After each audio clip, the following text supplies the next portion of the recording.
தேசமே பயப்படாதே, மகிழ்ந்து களி கூறு.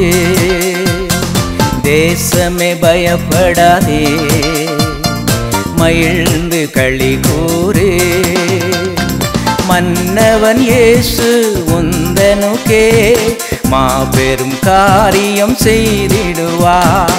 மன்னவன் இயேசு உந்தனுக்கே மாபெரும் காரியம் செய்திடுவார்.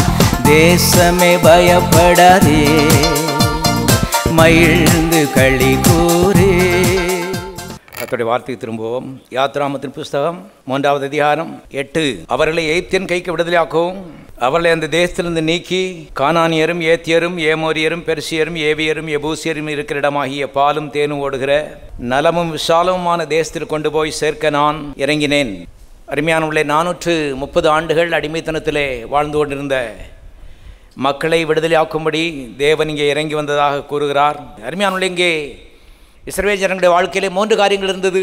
ஒன்று தீமை, அடுத்தது கசப்பு, அடுத்தது நெருக்கம் அல்லது இடுக்கம்.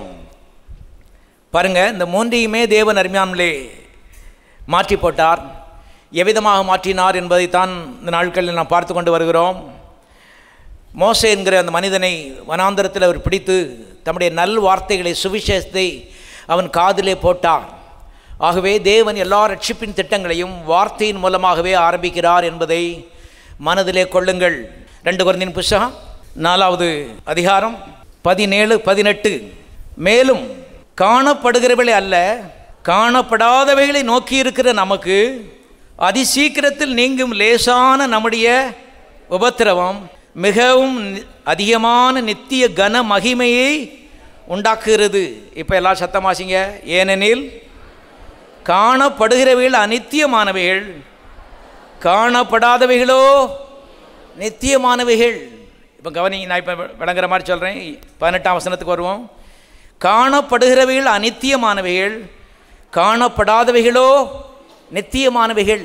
எதை பற்றி பேசுகிறாருன்னா, நம்முடைய வாழ்க்கையில் இருக்கிற துன்பம், சில கசப்பு, சில விரும்பத்தகாத காரியங்கள், சில இடுக்கம், சில நெருக்கம், பிசாசு நம்மை அதைரியப்படுத்துவதற்காக சில சோதனைகளை அருமையான நம்முடைய வாழ்க்கையில் போடுறான். அதை பற்றி அப்போஸ்தலனாகிய பவுல் பேசும்போது, இந்த துன்பம் அல்லது உபத்திரவம் அநித்தியமானது.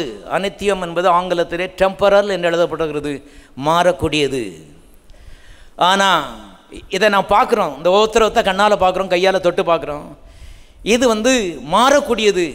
ஆனால் காணப்படாதவைகளோ நித்தியமானவைகள். நித்தியமானு சொன்னால் எட்டர்னல், அது மாறாதுன்னு போட்டிருக்கு. ஏற்கனவே அந்த வசனத்தில் நாம் பார்த்தோம், காணக்கூடாது எது? தேவனுடைய வார்த்தை. அந்த தேவனுடைய வார்த்தை மாறாது. அருமையான கவனிங்க, இங்கே அவர் என்ன சொல்கிறாருன்னு சொன்னால், காணப்படாதவைகளை நோக்கி இருக்கிற நமக்கு இந்த உபத்திரம் அல்லது துன்பம் அநித்தியமானது, சீக்கிரம் மாறிடும், மாறி போய்விடும். நம்முடைய பாயிண்ட் என்னன்னு சொன்னால், காணப்படாத வார்த்தைகளை நாம் நோக்கி இருக்கும்படி அழைக்கப்பட்டிருக்கிறோம். காணப்படாத வார்த்தைகளை ஆவிக்குரிய கண்களாலே பார்க்கும்படி கர்த்தர் நமக்கு அழைப்பு கொடுத்திருக்கிறார். அதை மனதில் வைக்கணும், அதை வாயில் வைக்கணும். அவ்விதமாய் வைக்கும் பொழுது காணப்படுகிற அந்த உபத்திரம், துன்பம் அது என்ன செய்யும்? சீக்கிரமாய், அதிசீக்கிரமாய் மறைந்து போகும் எழுதப்பட்டிருக்கிறது. ஆகவேதான் வாழ்க்கையில் இருக்க சில கசப்புகள், சில பிரச்சனைகள், இதை நினச்சி கவலைப்படுறதுனால ஒரு லாபம் கிடையாது. இதை 10 பிரசங்கியாருக்கு எழுதி போடுறதுனால ஒரு மாற்றம் வராது. குடும்பத்தில் ஒருத்தருக்கு ஒருத்தர் அதையே பேசிகிட்டு இருக்கனால ஒரு மாற்றம் வராது. ஆனால் அருமையானவர்களே, காணப்படாத வார்த்தையை பார்க்கணும். ஏனென்றால் அந்த வார்த்தைக்குள்ளே மாற்றுகிற சக்தி என்ன செய்கிறது? இருக்கிறது.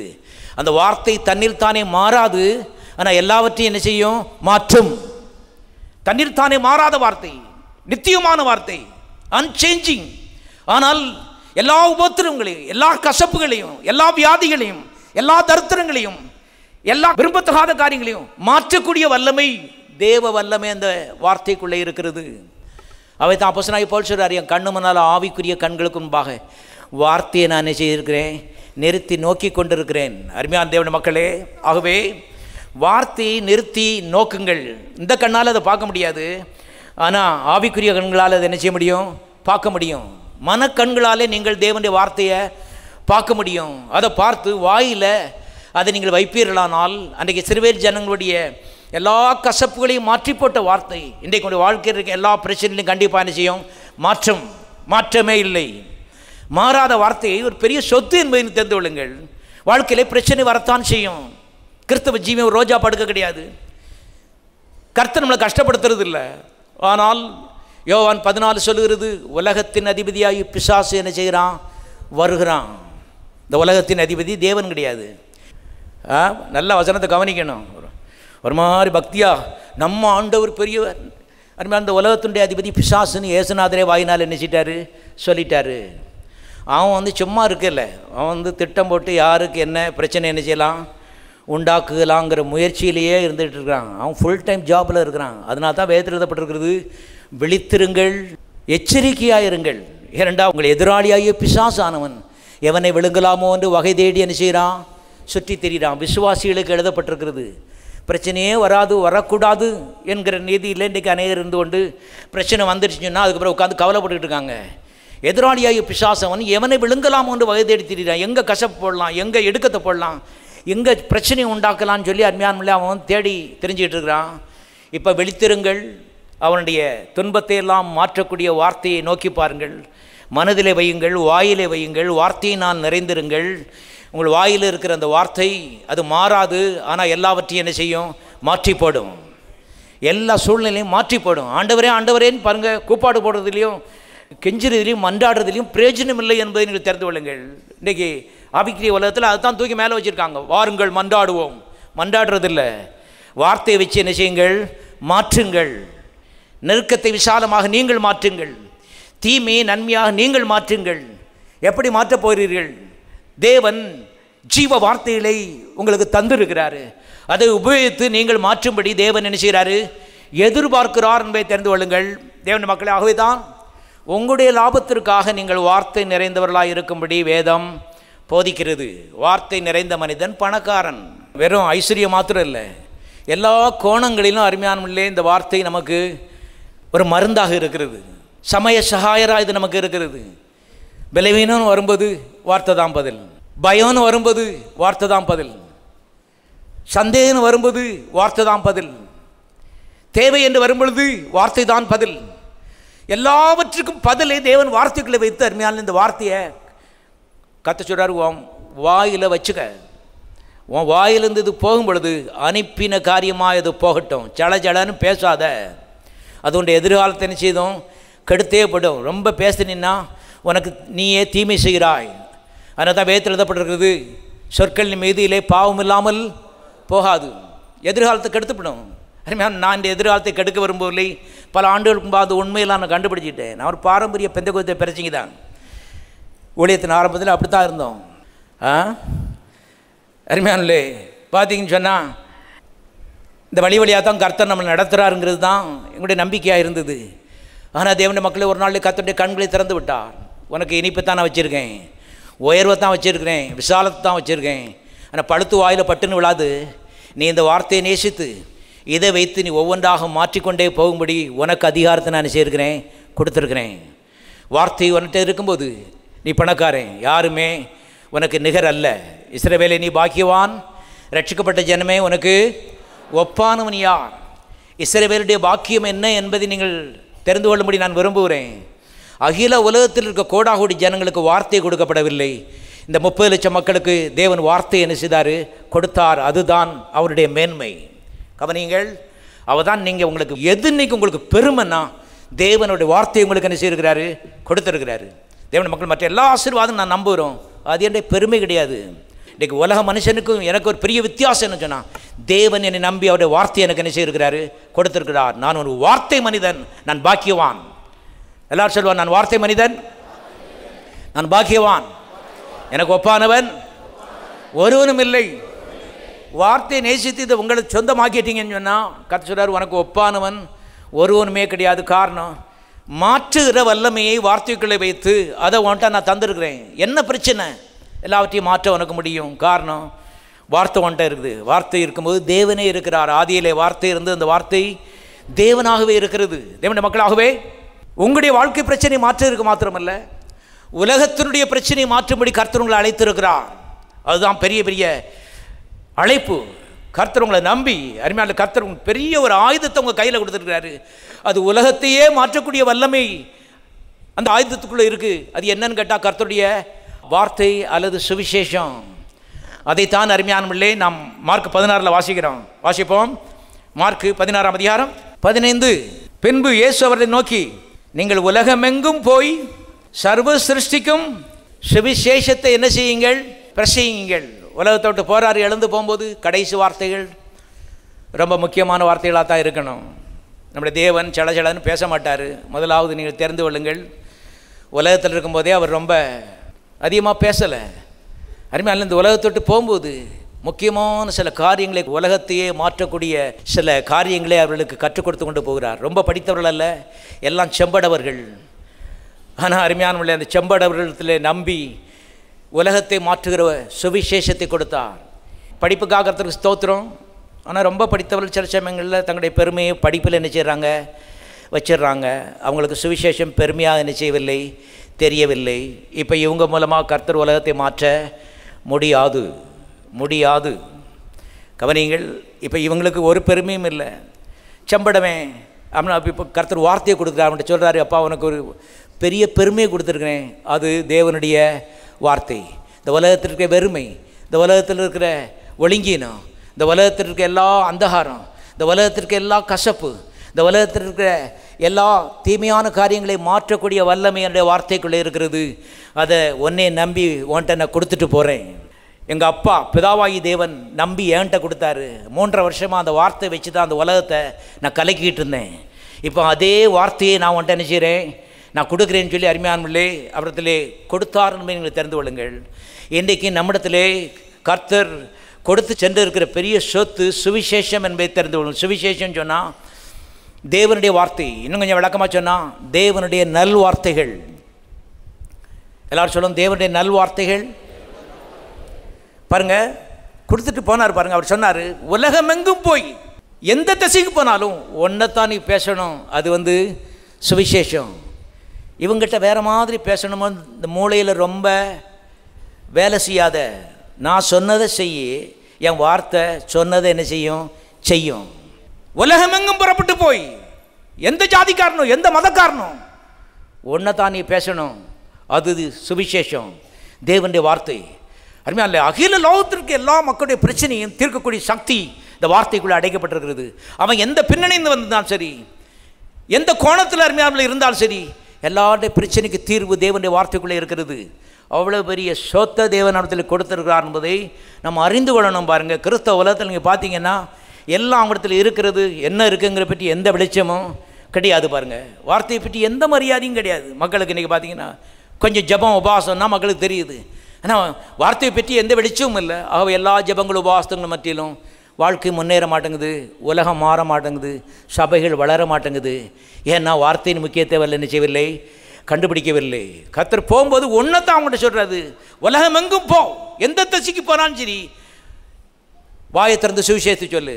சர்வ சிருஷ்டிக்கும் எல்லாம் சொல்லுவோம். சர்வ சிருஷ்டி, படித்தவன் படிக்காதவன், அந்த ஜாதிக்காரன் இந்த ஜாதிக்காரன், எல்லார்ட்டையும் ஒன்றைத்தான் சொல்லணும். சுவிசேஷத்தை மாத்திரம் சொல்ல வேண்டும் என்று கர்த்தர் சொல்கிறார். அருமையான அதை வாங்கிட்டு அவங்க போய் என்ன செய்தாங்கன்னு எழுதப்பட்டிருக்கிறது. 20ஆம் வசனம், அவர்கள் புறப்பட்டு போய் எங்கும் சுவிசேஷத்தை என்ன செய்தார்கள்? பிரசங்கம் பண்ணினார்கள். கர்த்தர் அவர்களுடனே கூட கிரியை நடப்பித்து அவர்களால் நடந்த அடையாளங்களினாலே வசனத்தை என்ன செய்தார்? உறுதிப்படுத்தினார். ஆமேன். கவனிங்க, இன்னும் சபை உருவாகவில்லை. அருமையான இருக்கிறது கொஞ்சம் பேர் தான் இருக்கிறாங்க. 12 அப்போஸ்தலர், இன்னும் கொஞ்சம் சீஷர் இருக்கிறாங்க. அவங்க மூலமாக கர்த்தர் இந்த கிறிஸ்தவத்தை ஆரம்பிக்கிறார். இந்த புது கூட்டம், ரட்சிக்கப்பட்ட கூட்டம், தேவனுடைய குடும்பம், இதை கர்த்தருக்கு தான் பிகின் பண்ணுறாரு. பிகின் பண்ணும்போது கர்த்தர் சொல்கிறார், ஸ்டார்டிங் பாயிண்ட் என்னுடைய வார்த்தை தான், நல் வார்த்தை தான். அங்கே தான் ஆரம்பிக்கணும். சபைகள் அங்கே தான் ஆரம்பிக்கணும், ஜபங்கள் அங்கே தான் ஆரம்பிக்கணும், குடும்பங்கள் அங்கே தான் ஆரம்பிக்கணும். அதுதான் நிலை நிற்கும். வானம் பூமி ஒழிந்து போகும், இந்த வார்த்தைகள் என்ன செய்யவில்லை? எழுத்தாயிலும் ஒரு உறுப்பாயிலும் ஒழிந்து போகவில்லை. ஒரு ஆள் சொல்கிறாரு, ஒரு காமா, ஒரு ஃபுல் ஸ்டாப், இது கூட என் வார்த்தையிலிருந்து என்ன செய்யறதில்லை, அது ஒழிந்து போகாது. எல்லாவற்றுக்கும் நான் மரியாதை கொடுத்துருக்கேன். தேவ ஜீவன், தேவனுடைய எசன்ஸு, தேவனுடைய சக்தி அதற்குள்ளே வைக்கப்பட்டிருக்கிறது. எல்லாருக்கும் கர்த்தருடைய ஆவியான உதவி செய்வாராக. வார்த்தை குறித்த ஒரு மரியாதை, ஒரு கனம். அருமையானவர்களே, இது நமக்குள்ள வர வேண்டும். இதுதான் நம்முடைய குடும்பத்தினுடைய நல்ல எதிர்காலத்துக்கு வழி, நம்முடைய தேசத்தினுடைய பிரச்சனைக்கு தீர்வு இதுதான் என்பதை நீங்கள் தெரிந்து கொள்ளுங்கள். அருமையானவர்களே, ஆகவே அவர் எங்கும் தெரிந்து சுவிசேஷத்தை பிரசங்கம் பண்ணினார்கள். கர்த்தர் அவங்க கூட போனாராம். எங்கெங்கெல்லாம் வார்த்தைக்கு மரியாதை கொடுக்குற மக்கள் இருக்கிறார்களோ அவர்களோடு கூட என்ன செய்கிறாரு? கர்த்தர் போகிறார்னு போட்டிருக்கிறது. அதுக்கு முந்தின வசனத்தில் வாசித்தோம், எழும்பி போயிட்டார்னு போட்டிருக்கு. இன்றைக்கி அங்கே உட்கார்ந்து கொண்டு இருக்கிறார். ஆனால் அவருடைய ஆவியானவர் அருமையானவர்களே யார் யாருடைய வாயிலே சுவிசேஷம் இருக்கிறது என்பதை தேடிக்கொண்டு இருக்கிறார்.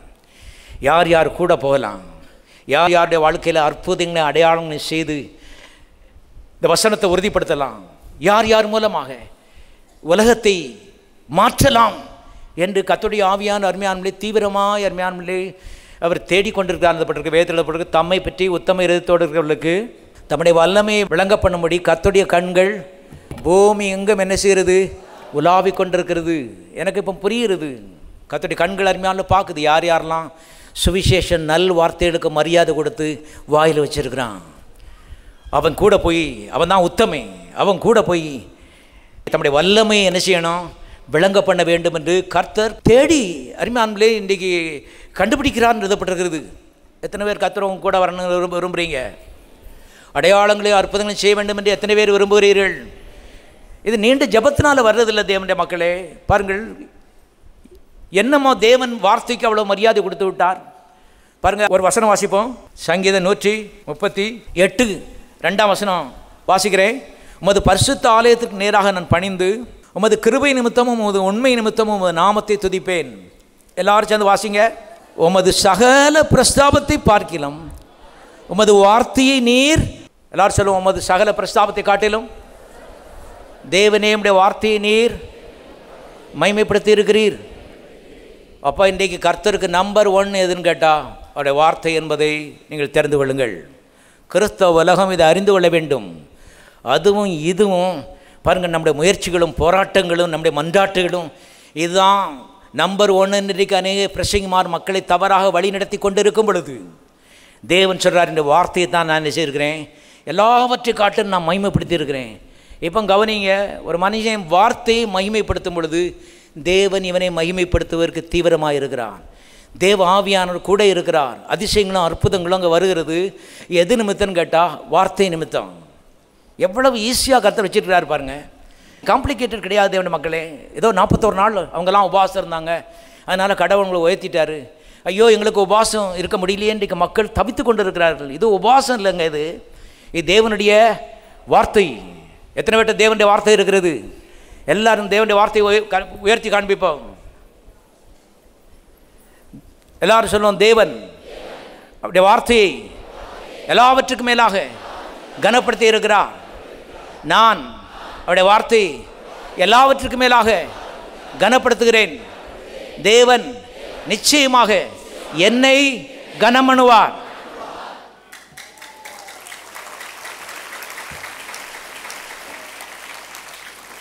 தேவனுடைய மக்களாகவே இன்றைக்கி ஒரு பெரிய ஒரு பொறுப்பை தேவன் நமக்கு கொடுத்திருக்கிறார். ஒன்றை திட்டமாக நீங்கள் தெரிந்து கொள்ளுங்கள். உயர்வுக்காக ஆசீர்வாதத்துக்காக கெஞ்ச வேண்டிய அவசியம் இல்லை தேவனுடைய மக்கள். அதெல்லாம் வீணுன்னு நான் நினைக்கிறேன். கர்த்தர் சொன்னதை செய்தால் அவர் என்ன உங்களுக்கு செய்கிறேன்னு சொல்லியிருக்காரோ அதை கண்டிப்பாக என்ன செய்வார்? அவர் செய்வார். அவர் சொல்லியிருக்கார், உலகமெங்கும் புறப்பட்டு போய் சுவிசேஷத்தை சொல்லு, ஒன்றும் உயர்த்துகிற பிஸ்னஸ் ஏன்ட்ட விட்டுரு, ஏற்ற காலத்திலே அவர் உங்களை உயர்த்தும்படிக்கு அவருடைய பலத்த கருத்துக்குள்ளே என்ன செய்யுங்கள்? அடங்கியிருங்கள். உயர்றதுக்காக பாருங்கள்.